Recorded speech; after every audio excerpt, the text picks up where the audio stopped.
نحمده ونصلي ونسلم على رسوله الكريم أما بعد فأعوذ بالله من الشيطان الرجيم بسم الله الرحمن الرحيم فمن يعمل مثقال ذرة خيرا يره ومن يعمل مثقال ذرة شرا يره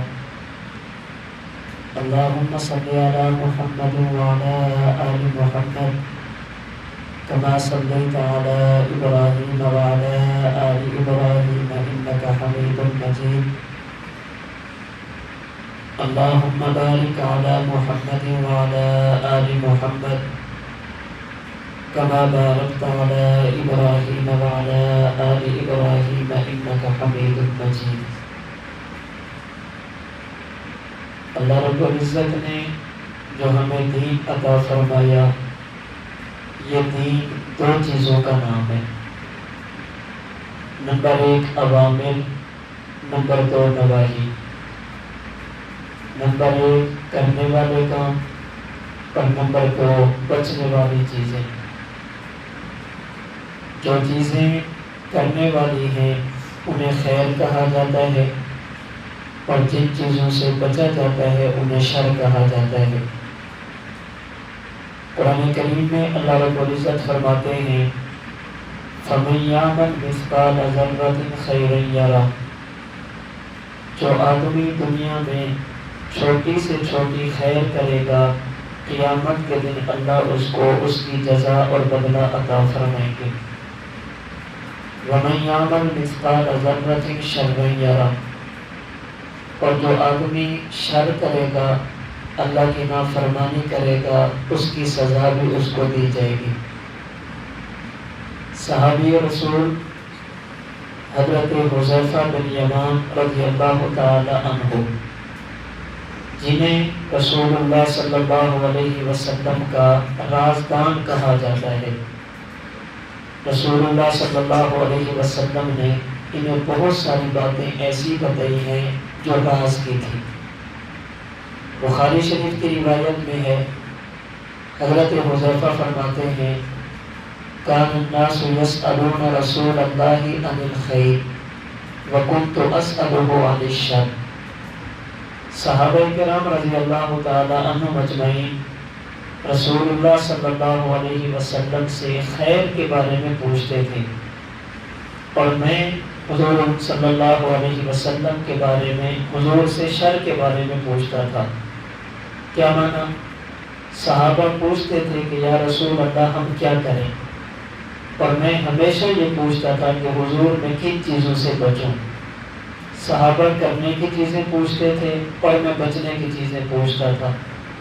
اس لیے اللہ رب العزت نے رسول اللہ صلی اللہ علیہ وسلم کے واسطہ سے حضرت حذیفہ رضی اللہ تعالی عنہ کو فتنوں کا علم عطا فرمایا تھا.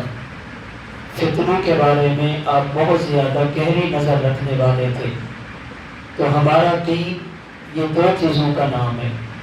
نمبر 1 ہم نے کرنا کیا ہے، اور نمبر 2 ہم نے بچنا کن چیزوں سے ہے.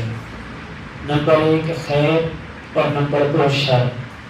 نمبر 1 امر اور نمبر 2 نہیں. ہر موقع پر ایک مومن اور مسلمان کو یہ دونوں باتیں ذہن میں رکھنی چاہیے کہ خیر کیا ہے اور شر کیا ہے، کرنا کیا ہے اور بچنا کن چیزوں سے ہے. پھر بالخصوص جب ایک زندگی کا 1 سال پورا ہو، زندگی کا ایک عرصہ گزر جائے، تو انسان کو ان موقعوں پر اس کی طرف اور زیادہ توجہ دینے کی ضرورت ہے. مسلمانوں کا جو اسلامی سال ہے، جسے قمری اور ہجری سال کہا جاتا ہے، اس کی ابتدا محرم الحرام سے ہوتی ہے، اس کی انتہا ذی الحج کے مہینے پر ہوتی ہے.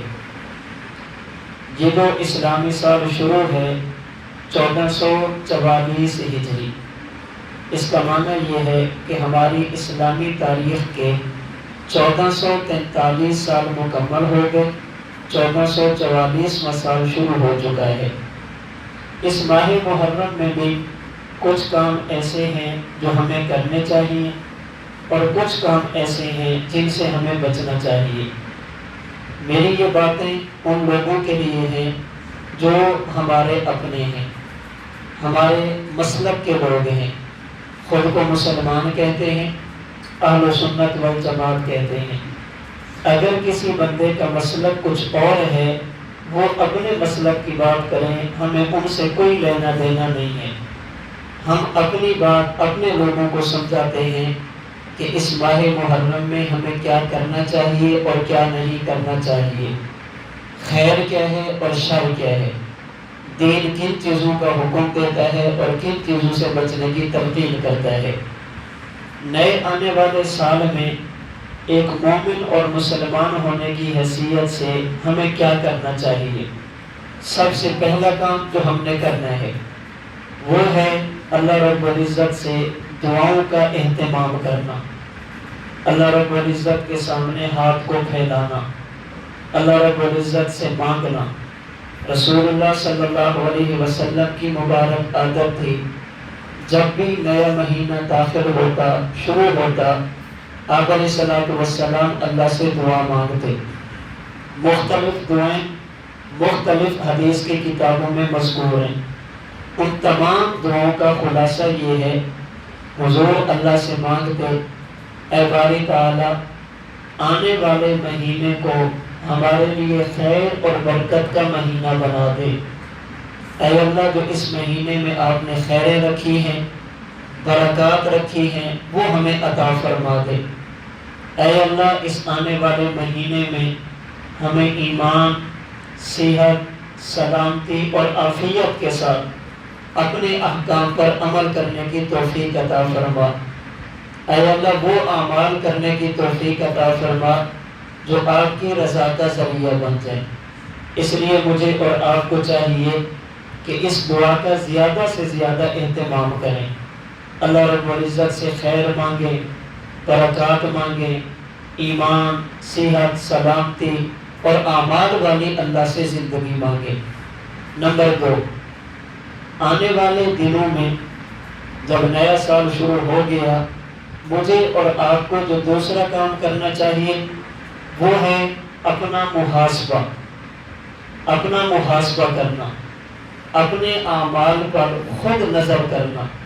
قرآن کریم کے 28ویں پارے میں اللہ رب العزت فرماتے ہیں، یا ایھا الذین آمنوا، اے مجھے خدا ماننے والوں، ایمان والوں، اتقوا اللہ ولتنظر نفس ما قدمت لغد۔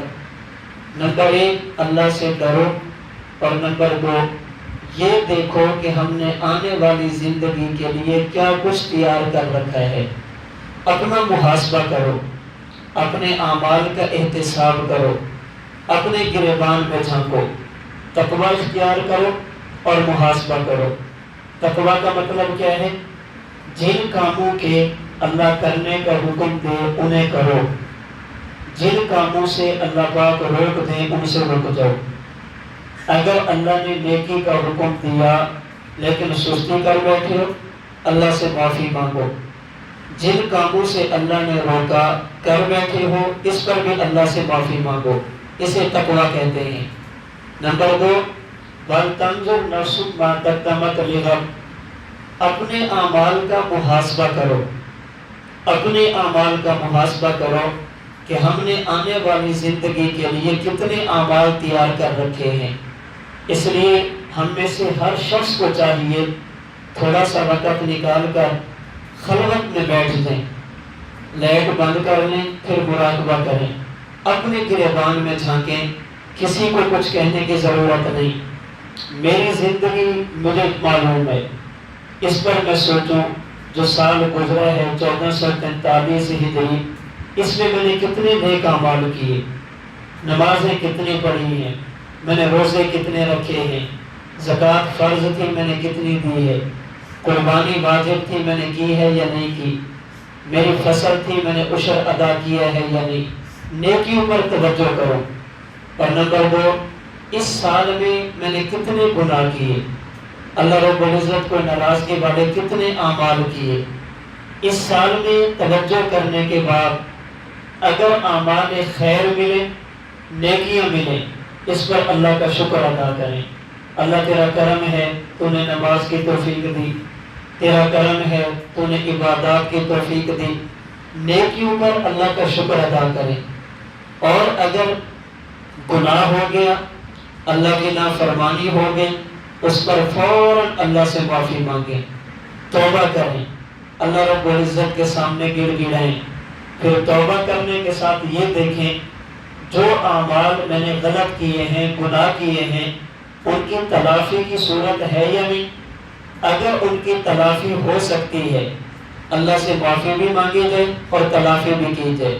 مثال کے طور پر کسی کے ذمے نمازیں رہ گئی ہیں، اللہ سے معافی بھی مانگے اور نمازوں کی قضا بھی کرے۔ زکوٰۃ فرض تھی، مکمل ادا نہیں کی یا کچھ ادا کی، اللہ سے معافی بھی مانگے، زکوٰۃ ادا کرے۔ عشر واجب تھا، نہیں ادا کیا، توبہ بھی کرے، عشر بھی ادا کرے۔ اسی طرح وہ اعمال جن کی قضا ہو سکتی ہے، تلافی ہو سکتی ہے، توبہ کے ساتھ ساتھ ان کی تلافی بھی کرے۔ اور اگر گناہ ایسا ہے جن کی قضا نہیں ہو سکتی، تلافی کی کوئی صورت نہیں ہے، پھر فقط اللہ رب العزت سے توبہ کرے، اللہ کے سامنے معافی مانگے اور اللہ رب العزت سے بخشش کا سوال کرے۔ اسی طرح یہ دیکھیں اس گزشتہ سال میں نے کتنے لوگوں کا دل دکھایا، میری وجہ سے کتنے لوگوں کو تکلیف پہنچی، ان سے معافی مانگے اور دنیا کے اندر اپنے معاملے کو صاف کرے۔ تو دوسرا کام جو اس مہینے میں اور اس سال میں کرنا ہے وہ ہے اپنا محاسبہ کرنا، اپنے اعمال کو خود دیکھنا کہ میں نے کیا کھویا اور کیا پایا، کتنی نیکیاں کی ہیں اور کتنے گناہ کیے ہیں۔ حضرات صحابہ کرام رضی اللہ تعالی عنہم اجمعین جو رسول اللہ صلی اللہ علیہ وسلم کے بعد، انبیاء کرام علیہ السلام کے بعد امت کے بہترین افراد ہیں، امت کا بہترین طبقہ ہے۔ صحابہ کرام رضی اللہ تعالی عنہم اجمعین میں سے ہر صحابی اپنے اعمال کا محاسبہ کرتا تھا، آنے والی زندگی میں میرے ساتھ کیا ہوگا، میں نے کون سے اعمال کیے ہیں جن کی بنیاد پر اللہ کی عدالت میں پیش ہوگا۔ ہر صحابی اپنا محاسبہ کرتا، ہر شخص اپنے اعمال پر نظر رکھتا۔ سمجھانے کے لیے صرف ایک حدیث مبارک آپ کی خدمت میں عرض کر دیتا ہوں۔ مسلم شریف میں حدیث مبارک موجود ہے، صحابی رسول حضرت عمر بن عاص رضی اللہ تعالی عنہ، جلیل القدر صحابی، رسول اللہ صلی اللہ علیہ وسلم نے کئی مرتبہ ان کے حق میں کلمہ خیر فرمایا، اور اللہ کے رسول صلی اللہ علیہ وسلم کی بہت ساری احادیث ایسی ہیں جنہیں نقل کرنے والے حضرت عمر بن عاص ہیں رضی اللہ تعالی عنہ۔ جب آپ کی وفات کا وقت قریب آیا، بالکل آخری لمحات تھے، سمجھے کہ اب میرا دنیا میں رہنا ناممکن اور مشکل ہے، آپ نے دیوار کی طرف منہ کیا اور زاروں قطار رونے لگ گئے، دیوار کی طرف منہ کر کے رو رہے ہیں۔ بیٹے نے کہا، ابا جان آپ کیوں روتے ہیں؟ کیا آپ کو وہ باتیں یاد نہیں ہیں جو رسول اللہ صلی اللہ علیہ وسلم نے آپ کے بارے میں فرمائی تھی، آپ کو خوشخبریاں دی ہیں، بشارتیں دی ہیں؟ حضرت عمر بن عاص فرمانے لگے کہ میں اس بات پر نہیں رو رہا کہ میں دنیا سے جا رہا ہوں، بلکہ میں اپنے اعمال کا محاسبہ کر کے رو رہا ہوں۔ پھر فرمانے لگے کہ میری زندگی میں 3 دور آئے ہیں، میری زندگی میں 3 مراحل آئے ہیں۔ میری زندگی کا ایک دور ایسا تھا جب میں نے کلمہ نہیں پڑھا تھا، ایمان قبول نہیں کیا تھا، اور اس دور میں رسول اللہ صلی اللہ علیہ وسلم کی نفرت میرے دل میں بہت زیادہ تھی، آپ علیہ السلام کا بغض اور نفرت میرے دل میں بہت زیادہ تھا۔ اگر اس دوران میں دنیا سے چلا جاتا بغیر ایمان اور کلمہ کے تو میرا جنت میں جانا ناممکن تھا، اللہ مجھے جہنم میں ڈال دیتے۔ یہ میری زندگی کا پہلا دور تھا۔ حالات اور واقعات بدلے، ایک وقت آیا میں رسول اللہ صلی اللہ علیہ وسلم کی خدمت اقدس میں حاضر ہوا، عرض کی یا رسول اللہ کلمہ پڑھنا چاہتا ہوں، مسلمان ہونا چاہتا ہوں، آپ کے ہاتھ پر بیعت کرنا چاہتا ہوں۔ آپ علیہ الصلوۃ والسلام نے ہاتھ پھیلایا، قبضت یدی، میں نے اپنا ہاتھ سمیٹ لیا۔ میں نے عرض کیا یا رسول اللہ بیعت تو کروں گا لیکن میری ایک شرط ہے۔ پوچھا عمر کون سی شرط؟ فرمایا یا رسول اللہ یہ بتائیں اگر میں کلمہ پڑھ لوں تو میری زندگی کے جتنے گناہ ہیں کیا اللہ ان کو معاف کر دیں گے، اللہ ان کو بخش دیں گے؟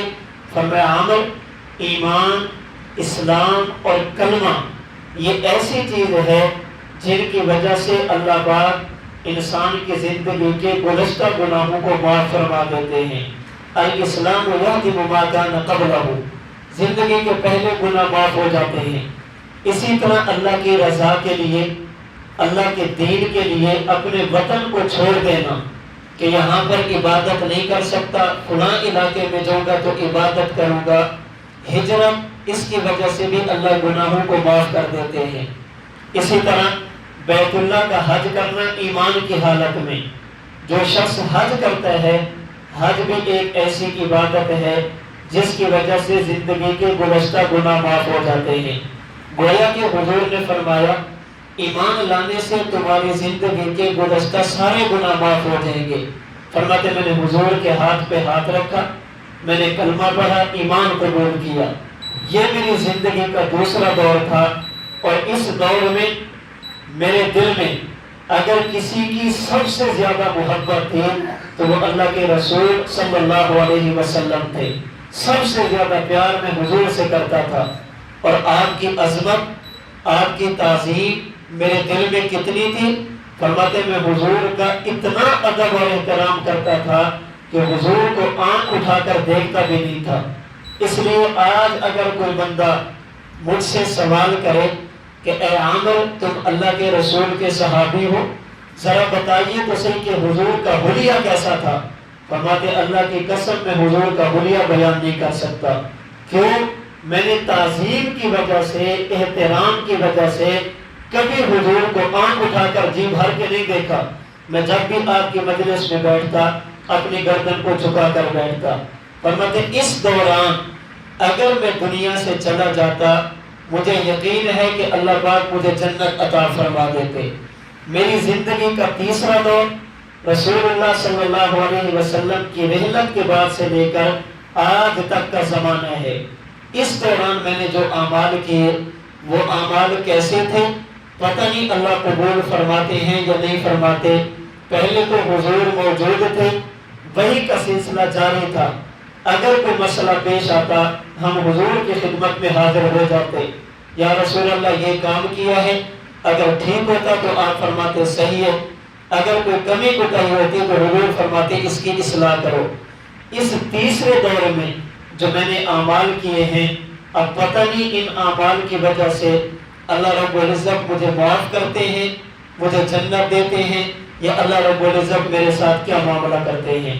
پھر حضرت عمر فرمانے لگے اے بیٹے جب میرا انتقال ہو جائے، میرا جنازہ ادا کرنے کے بعد جب مجھے قبر میں دفن کر دو، میری قبر پہ آہستہ آہستہ مٹی ڈالنا، اور مٹی ڈالنے کے فوراً بعد میری قبر سے واپس نہ چلے آنا، تھوڑی دیر کے لیے قبر پہ رک جانا، میرے حق میں استغفار کرنا، اللہ سے دعا کرنا۔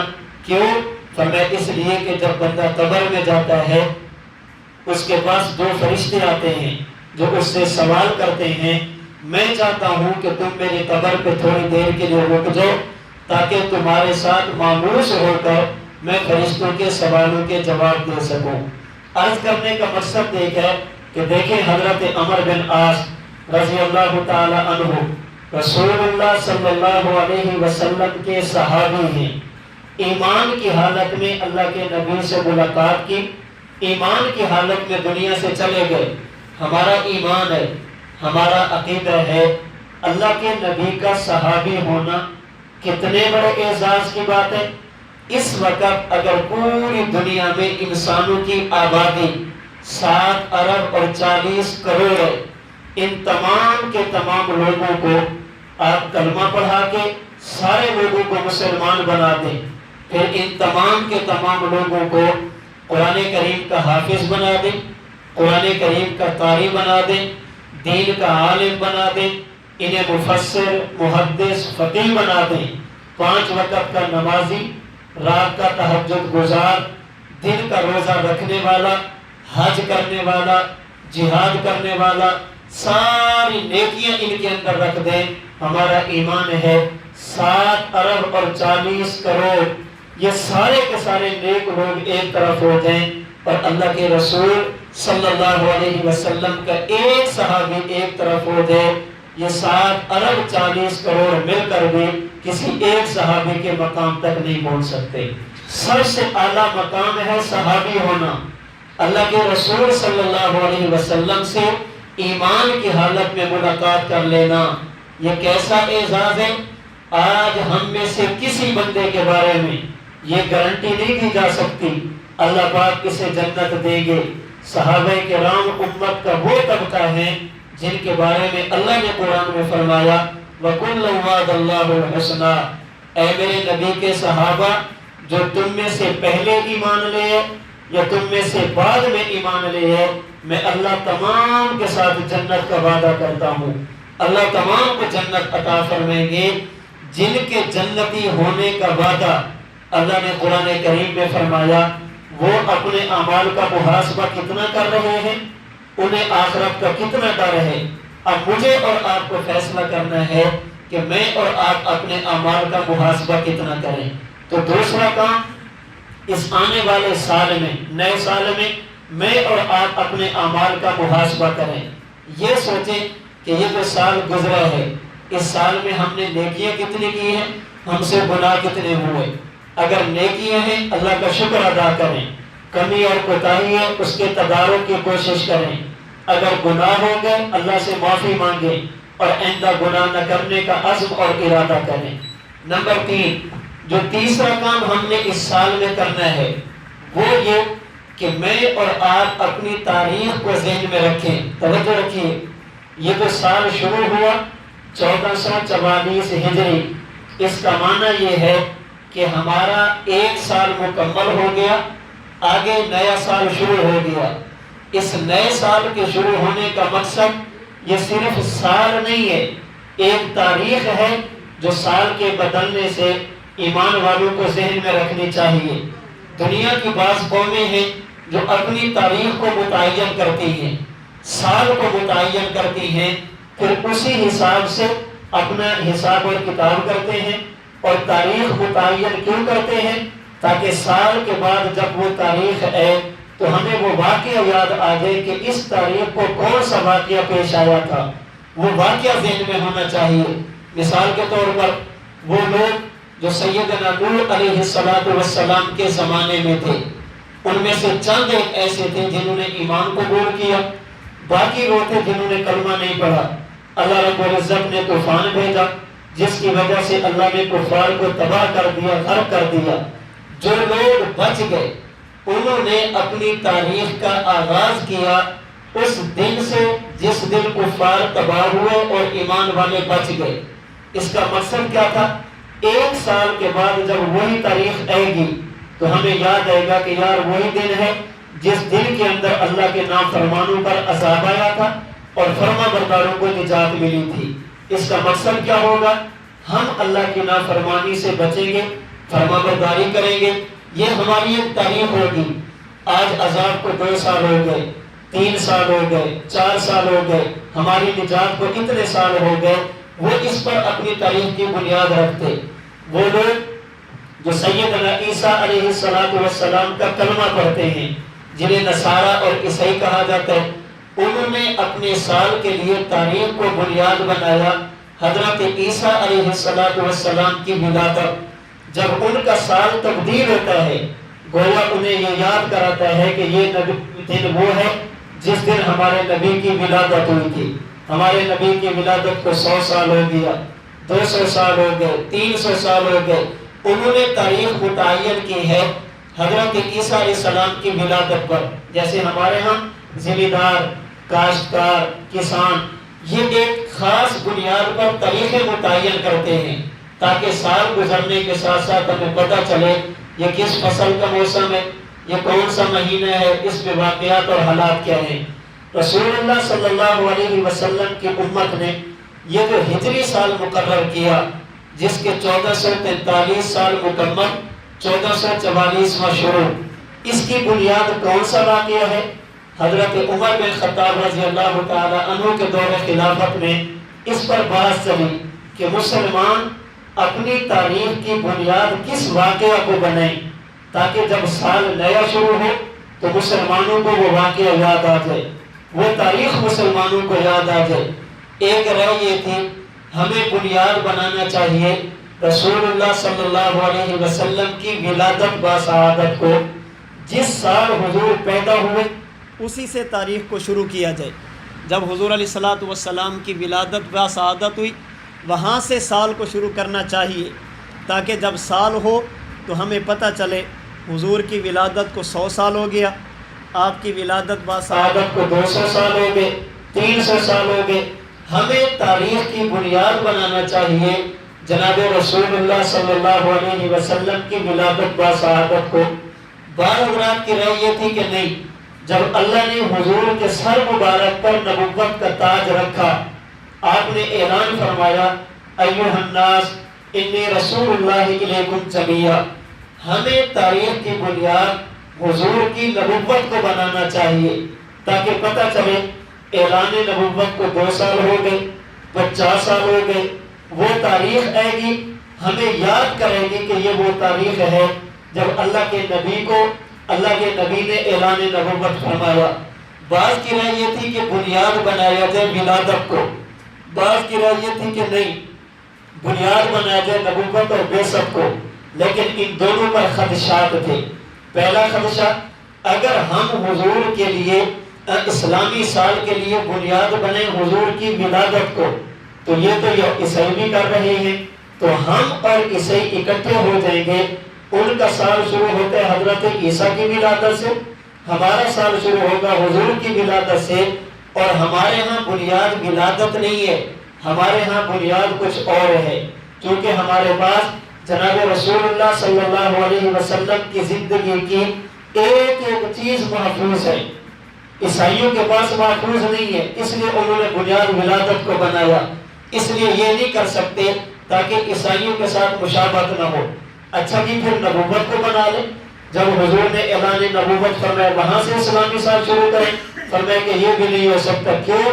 اس لیے کہ اس اعلان نبوت کے بعد جو آنے والے حضور کے سال ہیں وہ بڑے مسالے والے سال ہیں۔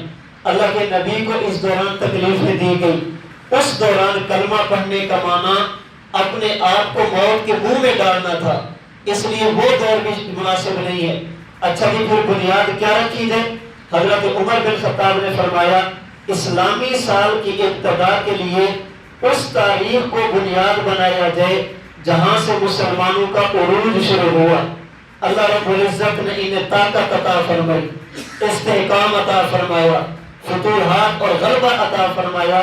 اس کے لیے صحابہ کرام کے اجماع اور اتفاق سے حضرت عمر نے جس واقعہ کو بنیاد بنا کر اسلامی سال کو شروع کیا، اس کے لیے بنیاد بنایا گیا صحابہ کرام اور رسول اللہ صلی اللہ علیہ وسلم کی مکہ مکرمہ سے مدینہ منورہ کی طرف ہجرت کو۔ یہ جو ہجرت ہے، ہجرت سے پہلے والے جو 13 سال ہیں، ان 13 سالوں میں اللہ کے رسول صلی اللہ علیہ وسلم پر بڑی تکلیفیں، بڑی پریشانیاں اور مسلمانوں کو ایک قسم کی ظلم کی چکی میں پیسا گیا۔ لیکن جب رسول اللہ صلی اللہ علیہ وسلم مدینہ منورہ تشریف لے گئے، یہاں سے مسلمانوں کی فتوحات کی ابتدا، غلبے کی ابتدا۔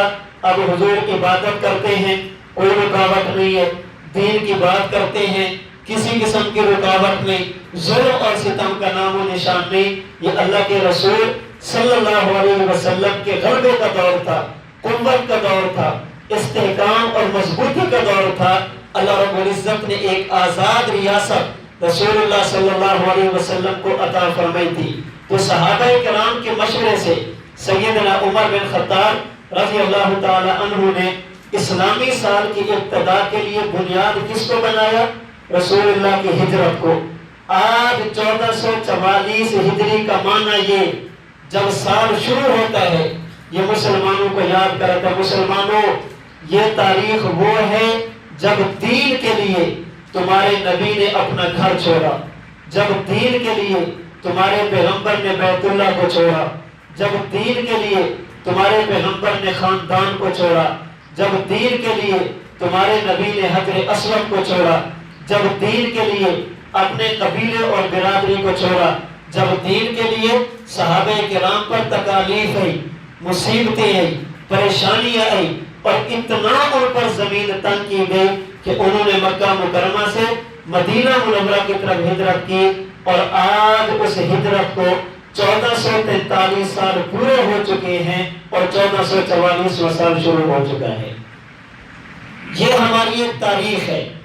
تو تیسرا کام جو کرنے والا ہے اس مہینے میں اور سال میں، یہ جب محرم آتا ہے ہمیں یاد کراتا ہے کہ دین قربانیوں سے تمہارے پاس پہنچا ہے۔ یہ دین ایسا نہیں ہے جو اللہ رب العزت نے ایک قسم کی پلیٹ میں رکھ کر تمہیں دیا، اس میں صحابہ کرام کا خون لگا ہے، صحابہ کرام کے پسینے لگے ہیں، صحابہ کرام کی اولادیں لگی ہیں، صحابہ کرام نے اس پر اپنا سب کچھ قربان کیا۔ اللہ کے گھر کو چھوڑنا، بیت اللہ کو چھوڑنا، حجر اسود کو چھوڑنا کوئی آسان کام نہیں۔ اللہ کے رسول صلی اللہ علیہ وسلم نے اللہ کے گھر کو چھوڑا ہے تم تک دین کو پہنچانے کے لیے۔ یہ سال ہمیں ہجرت کی یاد کراتا ہے کہ دین ایسا نہیں ہے جس میں اللہ رب العزت نے آسانیاں رکھی ہوں۔ یہ دین بڑی قربانیوں کے بعد، صحابہ کرام رضی اللہ تعالی عنہ اجمعین کے خون کے بعد یہ دین تمہارے پاس پہنچا ہے۔ اگر یہ تاریخ ہم ذہن میں رکھیں گے تو محرم الحرام نیا سال جب آتا ہے ہم اسے رسمی سال نہیں سمجھیں گے، یہ ہمیں ایک واقعہ یاد کرے گا۔ حضرت بلال پر ظلم کیسے کیا گیا، حضرت عمار پر ظلم کیسے ہوا، حضرت یاسر پر ظلم کیسے ہوا، سیدہ سمیہ کے جسم کے ٹکڑے کیسے کیے گئے، حضرت سہیل کے ساتھ زیادتیاں کون سی ہوئی، حضرت خباب کے ساتھ ظلم کون سے کیے گئے، وہ سارے واقعات ذہن میں رکھ کر اب جب اسلامی سال شروع ہوگا تو آپ کو بات سمجھ آئے گی اللہ رب العزت نے ایمان والوں کو کتنی بڑی نعمت عطا فرمائی ہے۔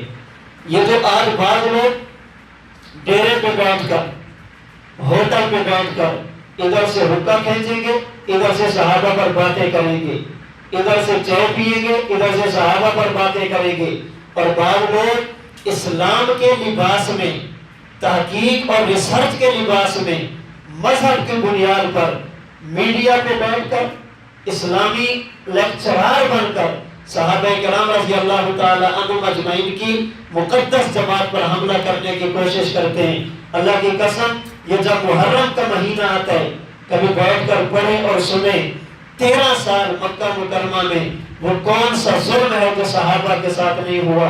ہوٹل پہ بیٹھ کر تبصرے کرنا بہت آسان ہے، اللہ کے نبی کے صحابہ نے جو دین کے لیے قربانیاں دی ہیں ان کا تصور کرنے سے بھی انسان کے رونگٹے کھڑے ہو جاتے ہیں۔ کیا کیا ظلم ان پر نہیں کیے گئے، کون سی وہ زیادتی ہے جو ان کے ساتھ نہیں کی گئی، اور قصور کیا تھا؟ صرف ایک ہی قصور ہے، لا الہ الا اللہ محمد رسول اللہ۔ تو تیسرا کام جو میں نے اور آپ نے اس سال میں کرنا وہ کیا؟ جب بھی نیا سال شروع ہو اپنی تاریخ ذہن میں رکھیے۔ یہ سال ہمارا شروع ہو رہا ہے، یہ ہمیں آج سے 1443 سال پہلے اس ہجرت کی طرف لے کر جائے گا جب رسول اللہ صلی اللہ علیہ وسلم کے قتل کے منصوبے بن رہے، اللہ کے نبی کو جلا وطن کرنے کے منصوبے بن رہے، اللہ کے نبی کو قید کرنے کے منصوبے بن رہے، اور جناب رسول اللہ صلی اللہ علیہ وسلم رات کے وقت ایک شخص کو لے کر مکہ مکرمہ سے مدینہ منورہ آہستہ آہستہ جا رہے ہیں، اور پیچھے سے اعلان ہو رہا ہے جو اللہ کے نبی کو قتل کر کے لے گا 100 اونٹ انعام دیا جائے گا، اللہ کے نبی کو پکڑ کے لے گا 100 اونٹ انعام دیا جائے گا، یہ بتائے گا کہ حضور کہاں ہیں، 100 اونٹ انعام دیا جائے گا، نبی کے سر کی قیمت مقرر کی جا رہی ہے۔ اللہ کے نبی کا وہ سر مبارک جن کی برکت سے اللہ نے کائنات کو وجود دیا، جن کی برکت سے اللہ نے زمین کو پستی، آسمان کو بلندی عطا فرمائی، انبیاء کو نبوت، صحابہ کو صحابیت، علماء کو علم، اولیاء کو ولایت، کائنات میں جتنے لوگوں کو جو کچھ ملا اللہ کے نبی کی برکت سے ملا، اس پیغمبر کے سر کی قیمت مقرر ہو رہی ہے۔ مخبری کی صورت میں اللہ کے نبی کے لیے اعلان، اللہ کے نبی کے بارے میں بتانے والے کے لیے انعام کا اعلان کیا جا رہا ہے۔ آج میں اور آپ اس سال کی ابتدا پر بیٹھ کر سوچیں اللہ کے نبی دین کے لیے کتنی قربانیاں دے رہے، صحابہ کرام رضی اللہ تعالی عنہم اجمعین یہ دین کے لیے کتنی قربانیاں دے رہے ہیں۔ تیسرا کام ہم نے اس محرم الحرام میں یہ کرنا ہے۔ نمبر 4، چوتھا کام، اس آنے والے سال میں سال کی تبدیلی کے ساتھ ساتھ میں اور آپ اپنے آپ کو بدلنے کی کوشش کریں۔ سال کی تبدیلی کے ساتھ ساتھ اپنے آپ کو بدلیں۔ یہ 1444 ہجری کا مطلب یہ ہے ہم دنیا سے 1 سال دور، قبر کے 1 سال قریب ہو گئے ہیں۔ ہم دنیا سے 1 سال دور ہو گئے ہیں۔ ہمارا ہر آنے والا سال، ہر آنے والا مہینہ، ہر آنے والا ہفتہ، ہر آنے والا دن، ہر آنے والا گھنٹہ، ہر آنے والا منٹ اور سیکنڈ ہمیں دنیا سے دور کر رہا ہے اور قبر کے قریب کر رہا ہے۔ اگر میں اور آپ یہ سوچیں گے ہم دنیا سے دور آخرت کے قریب ہو رہے، پھر اللہ کے احکام پر عمل کرنا آسان ہوگا۔ اپنی قبر کو ذہن میں رکھیں، اپنی قبر کو ذہن میں رکھیں، پھر سوچیں یہ گزشتہ سال 1443 ہجری تھا، کتنے لوگ تھے جنہیں ہم جانتے ہیں پچھلے سال محرم الحرام میں ہمارے ساتھ تھے، آج قبروں کی زینت بن چکے ہیں۔ کتنے میرے جاننے والے جو گزشتہ سال میرے ساتھ اٹھتے تھے، بیٹھتے تھے، گپے لگاتے تھے، دنیا کے معاملات چلاتے تھے، آج قبر میں جائیں وہ اتنے محتاج ہیں کہ ان کی قبر کو درست کریں تو ہم کریں گے، وہ خود کچھ نہیں کر سکتے۔ اگر یہ بات ذہن میں ہوگی حدیث مبارک میں فَإِنَّهَا تُذَكِّرُ الْآخِرَةَ، اگر اس نیت سے قبرستان جاؤ گے کہ یہ ہمارے جاننے والے آج قبروں میں ہیں، تمہیں اپنی آخرت یاد آئے گی، اپنی قبر یاد آئے گی، اپنی موت یاد آئے گی۔ اللہ کی فرما برداری کرنا اور اللہ کی نافرمانی سے بچنا یہ تمہارے لیے آسان ہوگا۔ اپنے آپ کو بدلیں، اپنی گزشتہ سال کی زندگی اس میں تبدیلی لائیں اور کوشش کریں نیکیوں میں اضافہ کریں، گناہ نہ کریں، اگر ہو جائے تو فوراً توبہ کی کوشش کریں، اپنے آپ کو بدلنے کی کوشش کریں۔ نمبر 5، یہ جو محرم الحرام کے دن ہیں ان دنوں کی اہمیت کو سمجھیے، ان دنوں کی اہمیت کو سمجھیں۔ یہ دن عام دن نہیں ہے، یہ ان دنوں میں سے ان دنوں میں شامل ہیں جنہیں اللہ رب العزت نے عزت عطا فرمائی، عظمت عطا فرمائی، اللہ نے حرمت عطا فرمائی۔ اللہ رب العزت نے 4 مہینے ایسے ہیں جنہیں حرمت والے مہینے فرمایا، ان عدت الشہور عند اللہ 12 شہرا فی کتاب اللہ یوم خلق السماوات والارض منها 4 حرم، فرمایا 3 مہینے 12 ہیں، ان 12 مہینوں میں سے اللہ نے 4 مہینوں کو عزت والا، عظمت والا، حرمت والا بنایا۔ پہلا مہینہ ذوالقعدہ، دوسرا مہینہ ذی الحج، تیسرا مہینہ محرم، چوتھا مہینہ رجب۔ تو ان عزت اور عظمت والے، حرمت والے مہینوں میں ایک محرم الحرام کا مہینہ بھی شامل ہے۔ اس کے عزت اور عظمت والے ہونے کا مطلب یہ ہے ہم اس میں اعمال وہ کریں جو ہماری عزت کا ذریعہ بنے، عبادات وہ کریں جو ہماری عظمت کا ذریعہ بنے۔ فلا تظلموا فیہن انفسکم، اس میں اللہ کی نافرمانی نہ کریں، اللہ رب العزت کو ناراض نہ کریں، عبادات کا اہتمام کرنا چاہیے تو آنے والے دنوں کی اہمیت کو سمجھا جائے۔ جناب رسول اللہ صلی اللہ علیہ وسلم نے اپنے کئی ایک فرامین میں اس ماہ مقدس کی عظمت کو بیان فرمایا، اس عزت کو بیان فرمایا، حرمت کو بیان فرمایا، اور مقصد کیا ہے؟ مسلمان زیادہ سے زیادہ عبادات کریں، زیادہ سے زیادہ عبادات کریں۔ اور نمبر 6 جو چھٹا کام اس مہینے میں کرنے والا ہے، اللہ پاک توفیق عطا فرمائے روزوں کا اہتمام کریں، اللہ پاک توفیق عطا فرمائے دن کا روزہ رکھیں، رات کی عبادت کریں، قرآن کریم کی تلاوت کریں۔ حدیث مبارک میں ہے آپ علیہ الصلوۃ والسلام نے ارشاد فرمایا جو آدمی محرم کا ایک روزہ رکھتا ہے اللہ پاک اس بندے کو ایک روزے پر ایک مہینے کے روزے کا اجر عطا فرماتے ہیں۔ ایک دن کا روزہ 30 روزوں کے برابر، اس لیے ان دنوں کو ضائع نہ کریں۔ آپ علیہ الصلوۃ والسلام کی خدمت میں ایک شخص حاضر ہوا، اللہ کے رسول سے نصیحت کی درخواست کی، آپ نے اور نصیحت بھی فرمائی فرمایا کہ صبر کا مہینہ جو رمضان المبارک ہے اس میں روزے رکھا کرو، اور صبر کے مہینے کے علاوہ یعنی رمضان کے علاوہ جو باقی 11 مہینے ہیں، فرمایا کہ ان 11 مہینوں میں ہر مہینے میں ایک دن روزہ رکھا کرو۔ رمضان پورا اور شوال سے لے کر شعبان تک یہ جو 11 مہینے بنتے ہیں، ان میں ہر مہینے ایک روزہ رکھا کرو۔ صحابہ نے عرض کیا یا رسول اللہ میں اس سے زیادہ کی طاقت رکھتا ہوں، ایک سے زیادہ روزے رکھ سکتا ہوں، آپ مجھے اجازت دیں۔ فرمایا کہ چلو رمضان پورا رکھ لیا کرو، باقی 11 مہینوں میں ہر مہینے 2 روزے رکھا کرو۔ یا رسول اللہ میں اس سے بھی زیادہ طاقت رکھتا ہوں، فرمایا کہ چلو ہر مہینے 3 دن روزے رکھ لیا کرو۔ یا رسول اللہ میرے اندر اس سے بھی زیادہ کی طاقت ہے۔ آپ علیہ السلام نے فرمایا کہ پھر جو حرمت والے مہینے ہیں ذوالقعدہ، ذوالحج، محرم اور رجب، ان میں روزے رکھا کرو، اور آپ نے 3 انگلیوں سے اشارہ فرمایا، رکھا کرو پھر چھوڑ دیا کرو، رکھا کرو پھر چھوڑ دیا کرو، رکھا کرو پھر چھوڑ دیا کرو۔ کیا مانا؟ ان 4 مہینوں میں 3 دن روزہ رکھو، 3 دن ناغا کر لو، پھر 3 دن روزہ رکھو، پھر 3 دن ناغا کر لو، پھر 3 دن روزہ رکھو، یعنی آدھا مہینہ روزے کا، آدھا مہینہ چھوڑ دو۔ اور یہاں پہ یاد رکھنا آپ نے جو یہ فرمایا نا کہ 3 دن رکھ کے 3 دن چھوڑ دینا، یہ محبت اور شفقت کی وجہ سے ہے۔ اگر کوئی بندہ پورا مہینہ روزے رکھ سکتا ہو وہ پورا مہینہ رکھے، 10 رکھ سکتا ہو وہ 10 رکھے، 20 رکھ سکتا ہو وہ 20 رکھے۔ اگر اور کچھ بھی نہ کر سکے تو کم از کم اس مہینے میں 9، 10 یا 10، 11 کو چھوڑ کر، اس میں میں آگے بات کرتا ہوں، کم از کم ایک روزہ رکھنا چاہیے جناب رسول اللہ صلی اللہ علیہ وسلم کے فرمان کی وجہ سے۔ تو چھٹا کام جو اس آنے والے سال میں بالخصوص ہم نے اس ماہ محرم میں کرنا ہے وہ ہے روزوں کا اہتمام کرنا۔ نمبر 7، پھر بالخصوص 9 اور 10 کا روزہ رکھنا یا 10 اور 11 کا روزہ رکھنا۔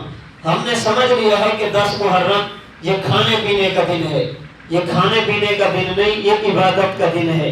رسول اللہ صلی اللہ علیہ وسلم نے اس دن میں روزہ رکھا ہے اور امت کو روزہ رکھنے کی ترغیب دی ہے، بلکہ ایک روایت کے مطابق یہ 10 محرم کا روزہ وہ تھا جو آپ کے تشریف لانے سے پہلے اہل مکہ بھی رکھتے تھے۔ 10 محرم کا روزہ وہ بھی رکھتے تھے۔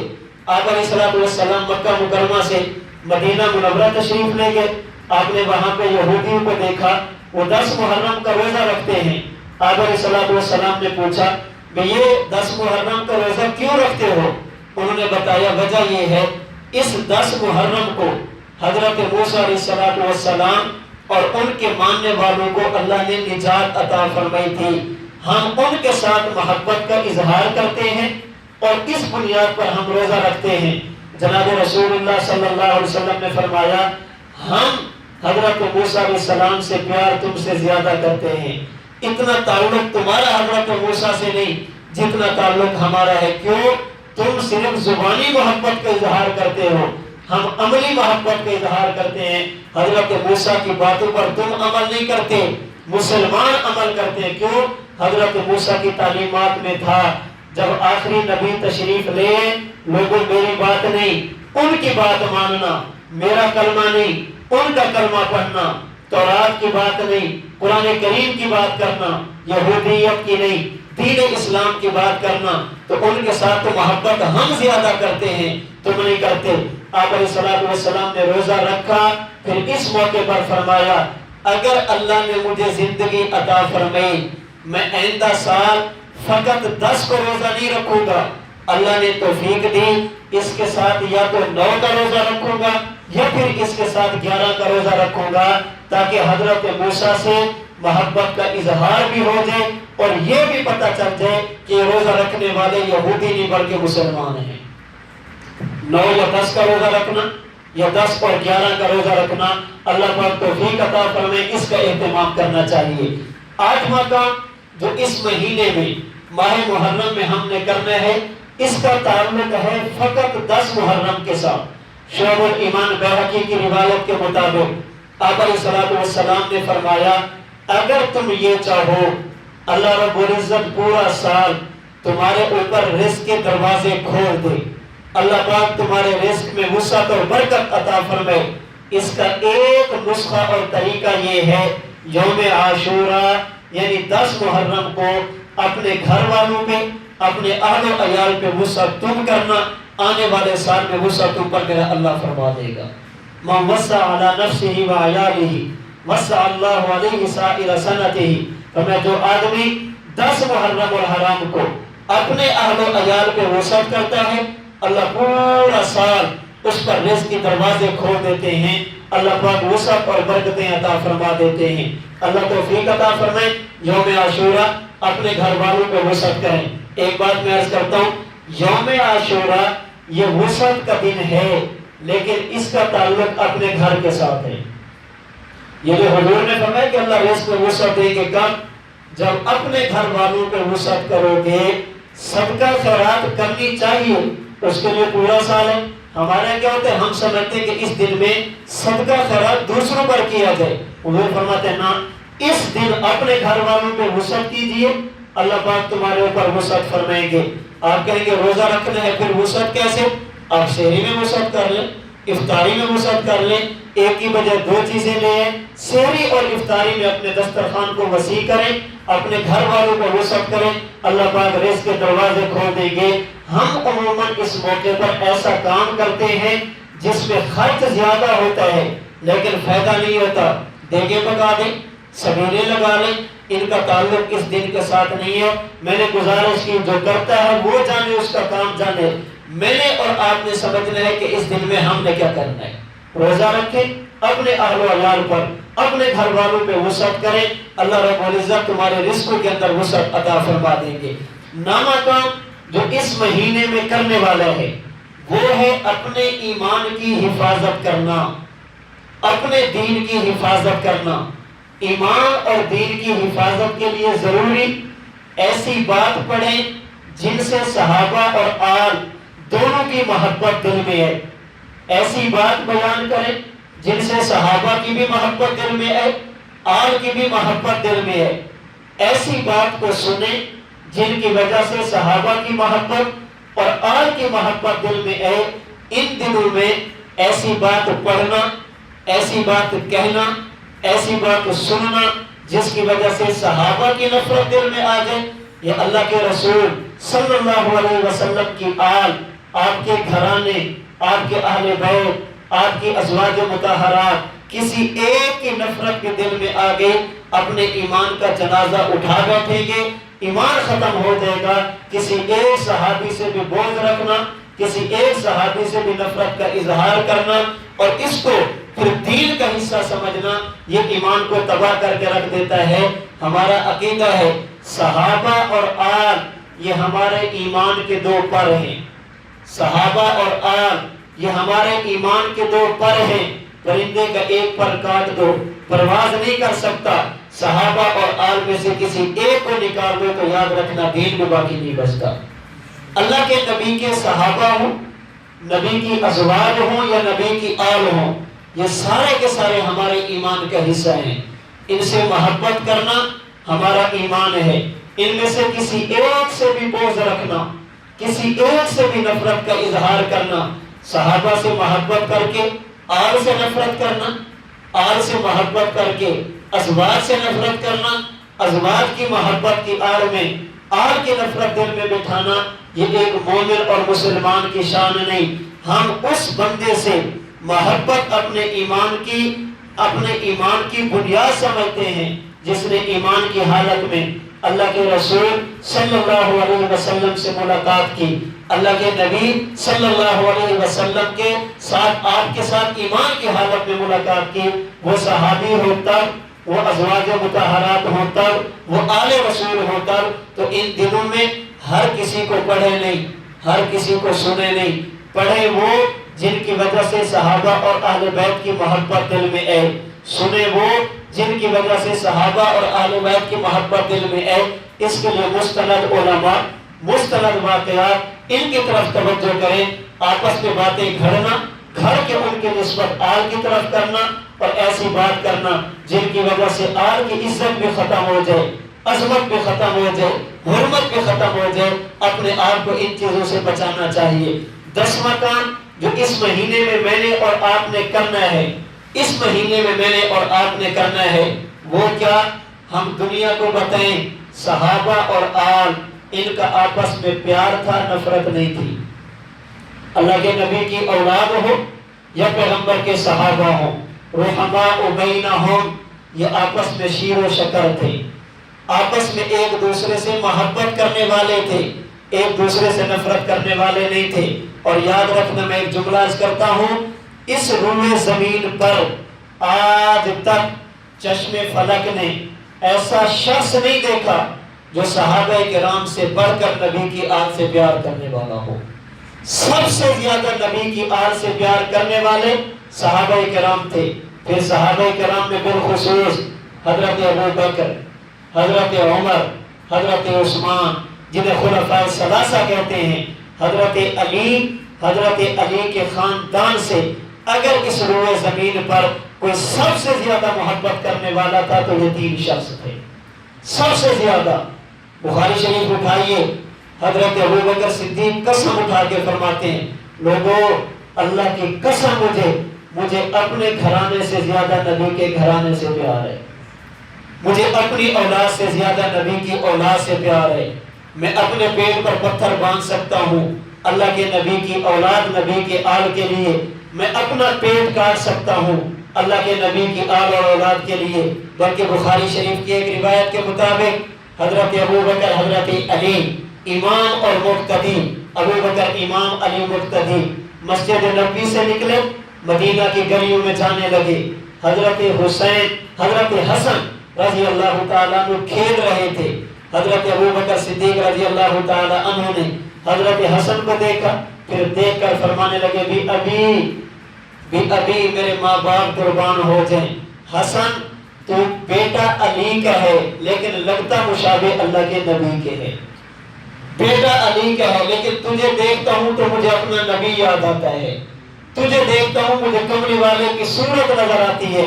پھر یہ کہہ کر بخاری شریف کی روایت کے مطابق حضرت ابو بکر نے حضرت حسن کا بازو پکڑا، بازو پکڑ کے اپنے کندھے پہ بٹھایا۔ میں اپنے ذوق میں کہتا ہوں، حضرت ابو بکر نے کہا ہوگا یہ کندھے دنیا میں دو بندوں کو اٹھا سکتے ہیں، ہجرت کی رات اللہ کے نبی کو اور آج کے دن نبی کے نواسے نبی کی تصویر حسن کو۔ یہ محبت کا اظہار ہے۔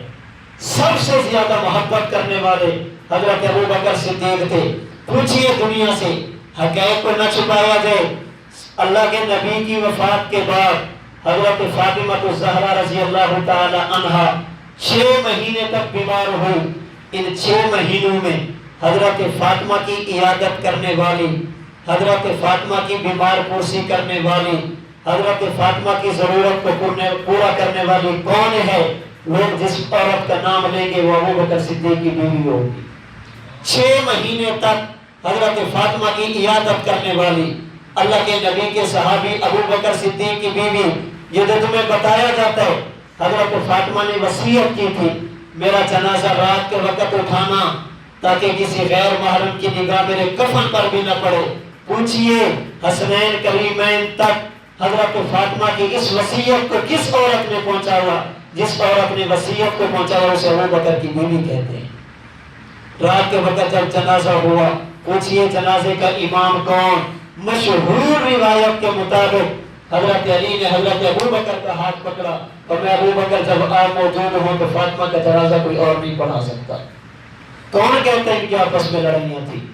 سب سے زیادہ محبت کرنے والے حضرت ابو بکر، حضرت ابو بکر کے بعد حضرت عمر۔ حضرت عمر محبت کرتے تھے، حضرت حسین، حضرت حسن، ان کے ساتھ حضرت عمر کی محبت اپنی سگی اولاد سے بھی زیادہ تھی۔ ایک ملک فتح ہوا، خزانے وہاں سے آ گئے، مال غنیمت آ گیا، حضرت عمر کی عادت تھی مسجد نبوی میں مال غنیمت کو بکھیر دیتے تھے، پھیلا دیتے تھے، مال غنیمت پڑے۔ جب تقسیم کرنے کی باری ہے، حضرت حسن، حضرت حسین تشریف لے آئے، امیر المومنین ہمارا حصہ، ہمارا حق، انہیں مرحبا، نبی کی آل، نبی کی اولاد تشریف لائیے، 1000 درہم حضرت حسن آپ اٹھا لو، 1000 درہم حضرت حسین آپ اٹھا لو۔ ابتدا نبی کے خاندان سے کی ہے۔ حضرت عبداللہ بن عمر آگے، حضرت عبداللہ بن عمر حضرت عمر کے بیٹے ہیں، میں آج کی زبان میں کہوں گا وقت کے بادشاہ کا بیٹا، وقت کے حکمران کا بیٹا، بادشاہ وقت کا صاحبزادہ، امیر المومنین میرا حصہ، اور میں مرحبا تو بھی بڑا مبارک ہے، 500 اٹھا لے۔ حضرت عبداللہ بن عمر رک گئے، حضرت حسن حضرت حسین چھوٹے ہیں، میں بڑا ہوں۔ جب میں تلوار لے کر اللہ کے نبی کے ساتھ میدان جنگ میں جاتا تھا، یہ گلیوں میں کھیلتے تھے، آپ نے انہیں زیادہ دیا، مجھے تھوڑا دیا، یہ کیوں؟ فرمانے لگے عبداللہ تجھے بھی ان کے برابر دوں گا، لیکن ایک شرط ہے۔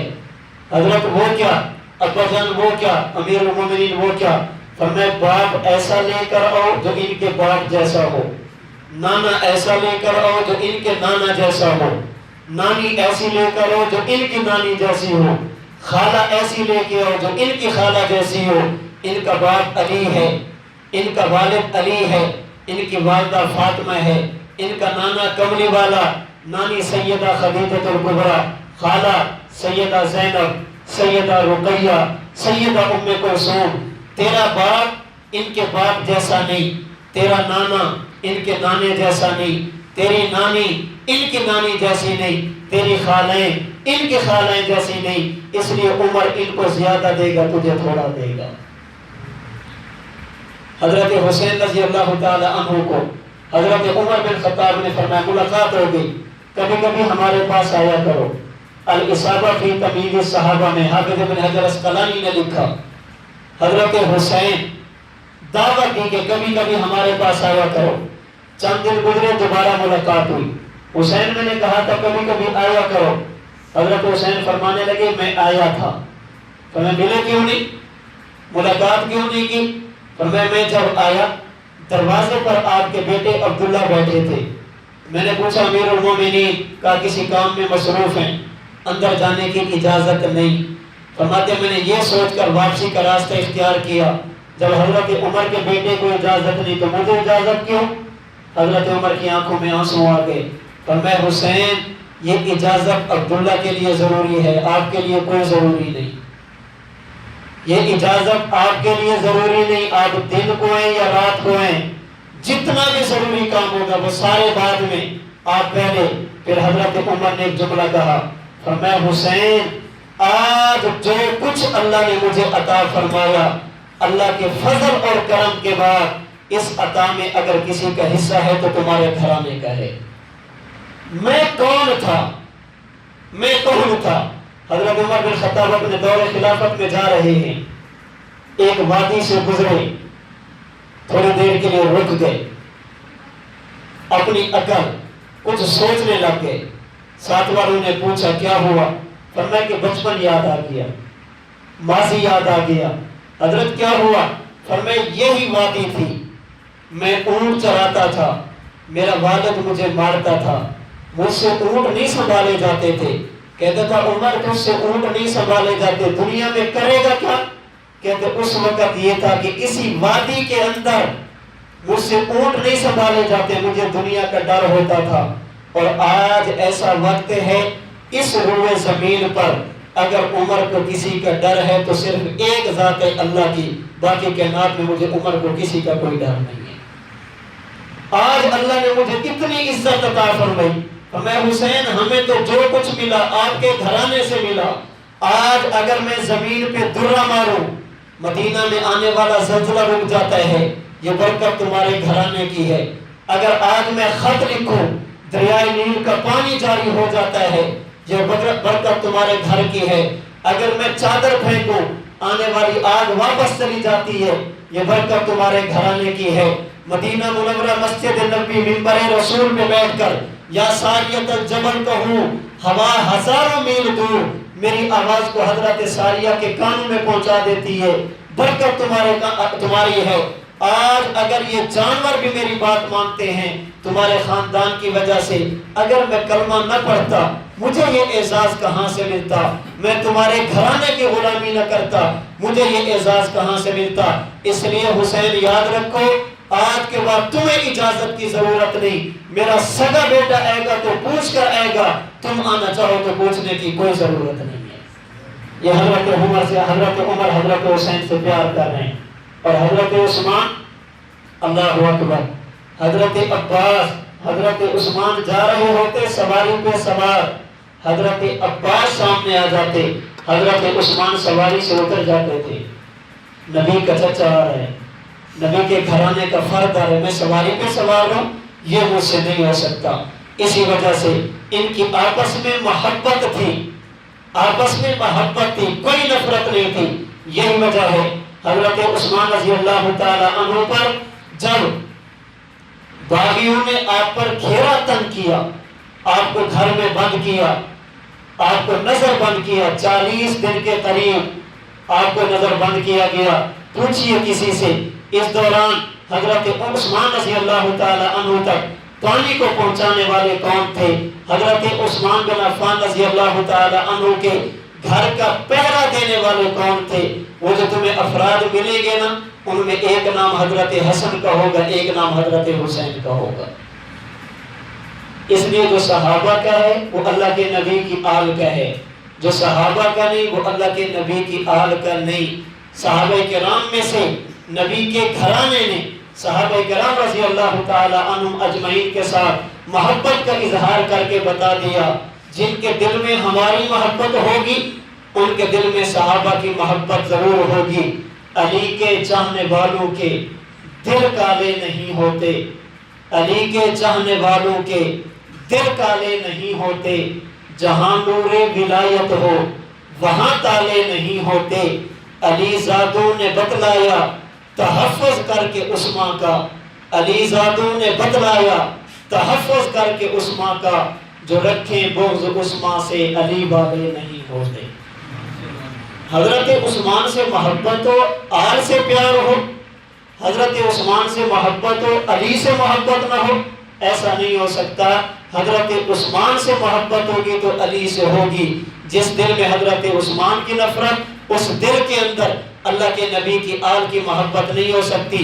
جو حضرت عثمان سے بغض رکھتا ہے کبھی علی کا چاہنے والا نہیں ہو سکتا۔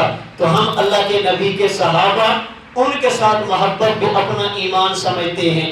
اللہ کے نبی کی آل، نبی کا گھرانہ، ان کے ساتھ محبت بھی ایمان سمجھتے ہیں۔ آل اور اصحاب ہمارے ایمان کا حصہ۔ ہم اللہ کے نبی کے صحابہ کے بھی نوکر، نبی کے خاندان کے، اللہ کے نبی کی آل کے بھی نوکر۔ اس لیے جب ہم نماز پڑھتے ہیں، اس نماز میں جہاں اللہ کے نبی کا ذکر خیر، اللہ کے نبی پر درود پڑھتے ہیں، تو اللہم صلی علی محمد وعلی آل محمد کہہ کر اللہ کے نبی کے گھرانے کے ساتھ بھی محبت کرتے ہیں۔ قسم رب کی نمازوں میں، قسم رب کی نمازوں میں پڑھتا ہوں درود ان پر، یہ ایک پختہ گواہی ہے کہ میں ہوں آل کا نوکر۔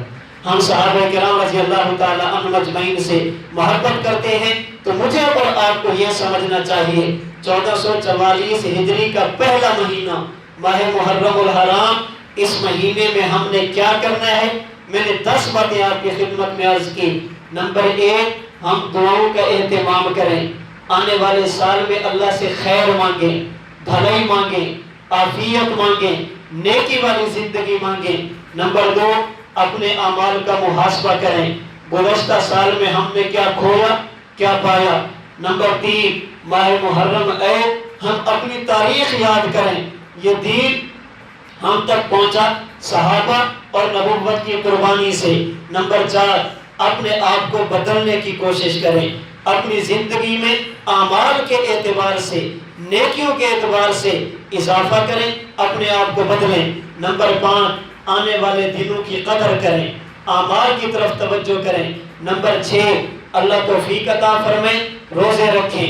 نمبر 7، 9، 10 یا 10، 11 کا روزہ رکھیں۔ نمبر 8، 10 محرم کو اپنے گھر والوں پہ وسعت کریں، زیادہ سے زیادہ جتنا اللہ توفیق عطا فرمائے اپنی توفیق کے مطابق خرچ کریں۔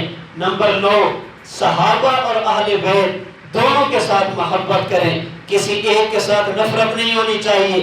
اور نمبر 10، دنیا کو یہ بتانا چاہیے صحابہ اور آل یہ ایک دوسرے کے ساتھ محبت کرتے تھے، ان کی ایک دوسرے کے ساتھ نفرت اور عداوت نہیں تھی۔ یہ 10 کام کرنے والے، اس کے علاوہ جتنی رسومات ہیں مجھے اور آپ کو ان سے بچنا چاہیے۔ کوئی بھی ایسا کام نہ کریں جن کی وجہ سے یہ پتہ نہ چلے کہ پتہ نہیں یہ مسلمان بھی ہے یا نہیں، اہل سنت ہے یا کسی اور مسلک سے تعلق رکھتا ہے، اپنی شناخت برقرار رکھیں، ان دنوں میں کوئی بھی ایسا کام نہ کریں، کوئی بھی ایسی بات نہ کریں، کسی بھی ایسی بات کو نہ سنیں، کسی بھی ایسی مجلس میں شرکت نہ کریں جہاں پر دین کے خلاف بات ہو، اللہ کے نبی کی تعلیمات کے خلاف بات ہو، صحابہ کرام یا آل کے خلاف بات ہو، ان سے اپنے آپ کو بچانا چاہیے۔ اسی طرح اس مہینے میں بعض لوگ سمجھتے ہیں کہ خصوصاً 10 محرم الحرام کو قبرستان جانا چاہیے، جانے کی ممانعت نہیں، جب جانا چاہے جا سکتے ہیں، لیکن اس کے لیے وقت متعین کرنا، پھر سال میں ایک مرتبہ جانا، اس کے بعد پورے سال کا پتہ بھی نہ ہو، اس سے اعتراض کرنا ضروری ہے۔ یہ ایک رسم ہے جس کا شریعت کے ساتھ کوئی تعلق نہیں۔ دیکھیں آج اگر بارش ہو جائے تو میں اپنے گھر کی چھت کو دیکھتا ہوں کہ چھت سے پانی تو نہیں ٹپک رہا، میرے گھر کے اندر خراب تو نہیں ہوگا، تو جس والد نے مجھے یہ چھت دی ہے اس والد کی قبر کو سال کے بعد جا کر دیکھنا، سال کے بعد جا کر لپائی کرنا، یہ بے وفائی کی علامت ہے۔